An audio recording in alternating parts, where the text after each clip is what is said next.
Hello class 7th के बच्चों। तो हिंदी बसंत भाग 2 पाठ 8 शाम एक किसान कविता पाठ को आज हम आपको पढ़ाते हैं, जिसे लिखा है सर्वेश्वर दयाल सक्सेना ने। ओके। आकाश का साफा बांधकर सूरज की चिलम खींचता बैठा है पहाड़। आकाश का साफा बांधकर सूरज की चिलम खींचता बैठा है पहाड़। घुटनों पर पड़ी है नदी चादर सी, पास ही दहक रही है पलास के जंगल की अंगीठी। अंधकार दूर पूर्व में सिमटा बैठा है भेड़ों के गले सा। अचानक बोला मोर जैसे किसी ने आवाज़ दी, सुनते हो? चिलम औंधी, धुआं उठा, सूरज डूबा, अंधेरा छा गया। ठीक है ना प्यारे बच्चों। शामे एक किसान पाठ को जो है हम सबसे पहले आपको इनकी व्याख्या सुना देती हूँ, जैसे आप ध्यान से सुनेंगे।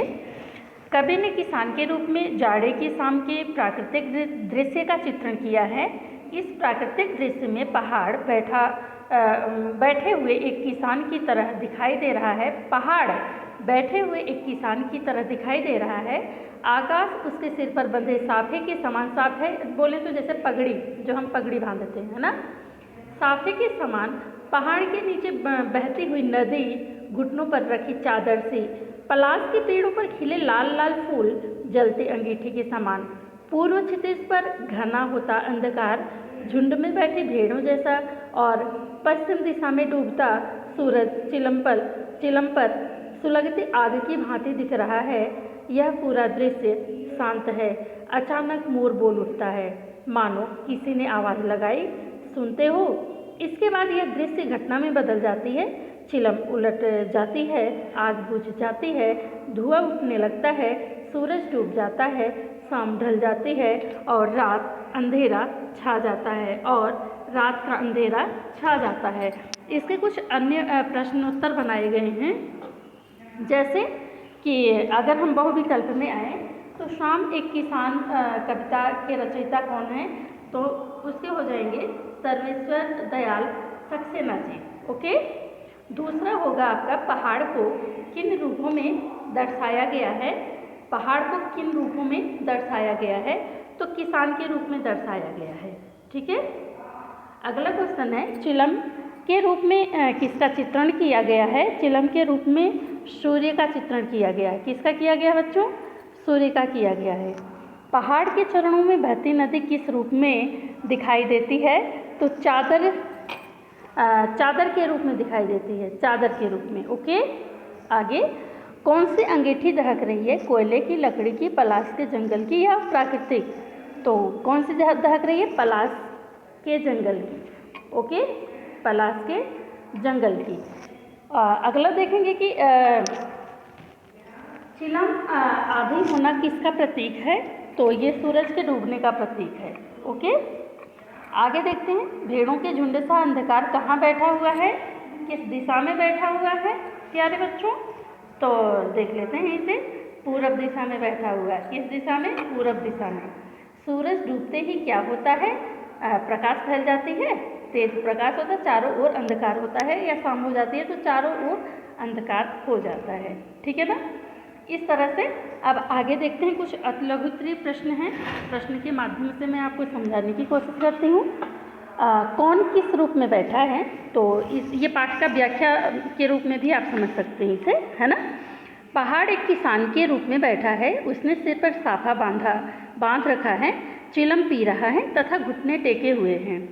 दूसरा है, जंगल में खिले पलाश के फूल कैसे प्रतीत हो रहे हैं, तो इसका आंसर आप लिखेंगे कि जंगल में खिले फूल जलती अंगीठी की भांति प्रतीत हो रहे हैं। ग में देखेंगे, अंधकार दूर सिमटा कैसा लग रहा है, तो इसका आंसर लिखेंगे अंधकार दूर सिमटा भेड़ों के गले के समान लग रहा है। ठीक है ना। घ में देखेंगे, इस कविता में किस वातावरण का चित्रण है, तो इस कविता में जाड़े की संध्या के वातावरण का चित्रण है। दूर फैला अंधकार कैसा दिख रहा है बच्चों? दूर फैला अंधकार झुंड में बैठी भेड़ों जैसा दिख रहा है। किसे अंगीठी बताया गया है और क्यों, तो पलाश के जंगल को अंगीठी बताया गया है क्योंकि पलाश के लाल लाल फूल आग की तरह प्रतीत होता है।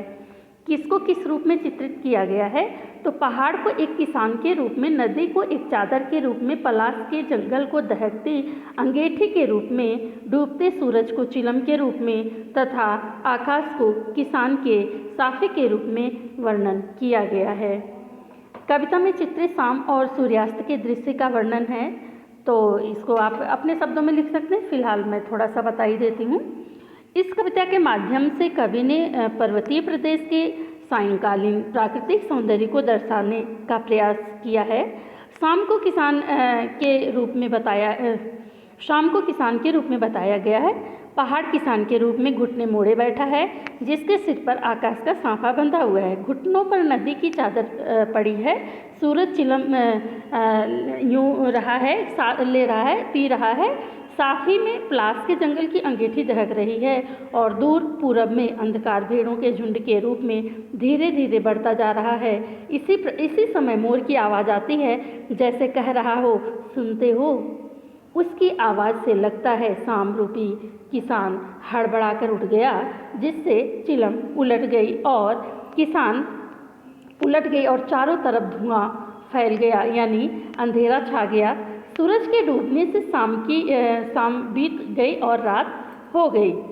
अब आते हैं अभ्यास प्रश्नावली में। ओके, इस कविता में शाम के दृश्य को किसान के रूप में दिखाया गया है। यह एक रूपक है।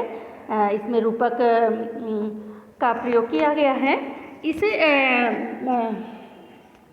बचाने के लिए 5 एक रूपताओं की जोड़ी बनाई गई है। उन्हें उपमा कहते हैं। उपमा और रूपक की जो है इसमें विशेष रूप से इन शब्दों का प्रयोग किया गया है। आकाश और साफे में दिखते हुए कविता में आकाश का साफा वाक्यांश आया है। इसी तरह तीसरी एक रूपता नदी और चादर दिखाई गई है, मानो नदी चादर सी हो। अब आप दूसरी, चौथी और 5वीं एक रूपताओं को खोजकर बताइए। तो इसका उत्तर आप लिखेंगे, दूसरी एक रूपता चिलम सूरज सी, चौथी एक रूपता पलाश के जंगल की अंगीठी और 5वीं एक रूपता अंधकार पेड़ों का गल्ला। ओके, शाम का दृश्य अपने घर की छत या खिड़की से देखकर बताइए। तो शाम कब से शुरू हुई, तब से लेकर सूरज डूबने में कितना समय लगा, इससे बीच आसमान में क्या क्या परिवर्तन आए। तो शाम में घर की छत या खिड़की से देखने पर पता चला कि सूर्य के पश्चिम में पहुंचने के साथ साथ ही संध्या होने का रंगत होने लगता है। शाम से सूरज के डूबने तक में लगभग 1 से 1.5 घंटे का समय लगा है। इस बीच आसमान में लालिमा छा जाती है। नारंगी तथा बैगनी रंग के बादलों से आकाश व दिशाएं ढक गईं। तीसरा है कि मोर के बोलने पर कवि को लगा जैसे किसी ने कहा हो कि सुनते हो। नीचे दिए पक्षियों की बोली सुनकर उन्हें भी एक या 2 शब्दों में आप लिख सकते हैं। जैसे इसका उत्तर आप लिख सकते हैं कि कहाँ जा रहे हो, कबूतर। कौआ, सुनो, रात न होने दो। मैना, तुम मनमोहक हो। तोता, तुम्हारा समय निराला है। चील, थोड़ी देर तो रुको। हंस, तुम्हारा कोई मुकाबला नहीं। ओके, इस तरह से आप लिख सकते हैं। तो इस कविता को चित्रित करने के लिए किन किन रंगों का प्रयोग करना होगा? तो इस कविता को चित्रित करने के लिए पीला, लाल, आसमानी, नीला, भूरा, सफ़ेद, नारंगी, हरे और काले रंगों का प्रयोग करना होगा। शाम के समय ये क्या करते हैं पता लगाइए। तो पक्षी, खिलाड़ी, फल वाले, माँ, पेड़ पौधे वगैरह वगैरह। तो देखते हैं, पक्षी चहचहाते हुए अपने घोंसले की ओर जाते हैं। खिलाड़ी खेल समाप्त कर विश्राम करते हैं। फल वाले जल्दी जल्दी फल बेचने हेतु लोगों को पुकारते हैं। वह जल्दी ही सभी फल बेचकर घर जाने की तैयारी में होते हैं। माँ घर के काम निपटाकर परिवार के सदस्यों के साथ कुछ समय व्यतीत करती है। पेड़ पौधे दिन भर झूमते हुए पौधे के समय दम साधे खड़े हो जाते हैं, मानो विश्राम करना चाहते हों। पिताजी दफ्तर या दुकान से घर आ जाते हैं। वह बच्चों के साथ समय बिताते हैं। इसके अलावा कई व्यापारी लोग दुकानों पर ही बैठे होते हैं। किसान खेती के काम को समाप्त कर घर की ओर चल देता है। बच्चे माता पिता के साथ समय व्यतीत करते हुए कुछ मनोरंजन हेतु टीवी देखते हैं या कोई अन्य खेल खेलते हैं। ओके, तो तीसरा क्वेश्चन है आपका, हिंदी के एक प्रसिद्ध कवि सुमित्रानंदन पंत ने संध्या का वर्णन इस प्रकार किया है कि संध्या का झुटपुट बांसों का झुरमुट है चहक रही चिड़िया टीवीटी टू टू, है ना। तो इन कविताओं के सर्वेश्वर दयाल जी की कविता में आपको क्या मुख्य अंतर लगा, तो देख लेते हैं। सुमित्रानंद पंत द्वारा लिखित कविता में प्रकृति के शाम के समय बांसों के झुरमुट में चिड़ियों की गतिविधियों का वर्णन है, जबकि कवि सर्वेश्वर दयाल सक्सेना द्वारा अपनी कविता शाम एक किसान के रूप में जाड़े की शाम के प्राकृतिक दृश्य का वर्णन अनुपम ढंग से किया है। अब आ जाते हैं भाषा की बात में, है ना। नीचे लिखी पंक्तियों में रेखांकित शब्दों को ध्यान से देखिए, जैसे चादर सी, गल्ले सी, पर्दा सा, मरियल सा, छोटा सा, नन्ही सी। इन पंक्तियों में सा सी का प्रयोग व्याकरण की दृष्टि से कैसे शब्दों के साथ हो रहा है, तो देख लेते हैं। इन पंक्तियों में सा सी का प्रयोग व्याकरण की दृष्टि से संज्ञा और विशेषण शब्दों के साथ हो रहा है। चादर, गल्ले, छोटी, नन्ही संज्ञा एवं विशेषण शब्द हैं। ओके, प्रश्न नंबर 2, निम्नलिखित शब्दों का प्रयोग आप किन संदर्भों में करेंगे?